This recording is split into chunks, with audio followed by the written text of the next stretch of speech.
Yeah. Winner boy na DJ nigga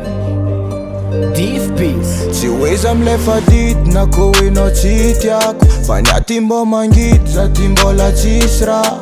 mamanao masiako sady izy mô tsy mahay fitiavagna tsika roe ty fanitrika amin'ny mamay hitanao za ty mabôtao tsy managna za tsisy moto andra raiky agny atsika miasa fa la tsy andika raiky izy io za mavoso ndraiky gadra fa tsy midikanao tsy tiako fianakaviagna itokatragno zegny kony fagniria aza hitanao io kony mbô malaelo volamenatsika zio ty nanjary very za ty malabaty mbola olo tsisy poso mbola matify nefa re mandenao maro raha ny fagniriako zaka iagna papa ankipoka mbola matify sady mbô tsy pata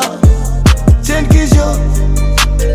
io alô alagna tseniko fa za tsy tiapijaly anao tsy tiako aminao ma baby tondra voka tsy nirigna megnatra fianakaviagna tsika simba avenira hitanao situation mbola tsy stable fidira mbola tsisy boko tsisy raha mandeha alatsendriky izy io fa za mbô tsy mavelo anao tsy fidin'zao agnitrikanao agnano avortement mbola hoavy ny andro ranking namzagnare tsy mipika zo alagna kefa tsy azo sady za mbola mavita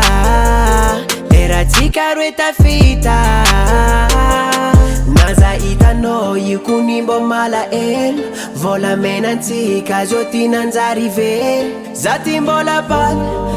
mbola tsisy poso mbola matify nefa re mandrenao maro raha ny fagniriako zaka iagna papa ankipoka mbola matify sady mbô tsy pata tseniko izy io alô alagna tseniko fa za tsy tiapijaly anao tankety raha vady fa anao fotompiny ialanao tsy agnaty konty mbola hoavy andra raiky za ho tianiavanao kenao za mavozo fa za mbô miza mba tiako anao iegna agnaty vila ho viavia fa za fa tsy mizafa efanao raiky agnaty anao ka za mavozo fa za ty tsy ialanao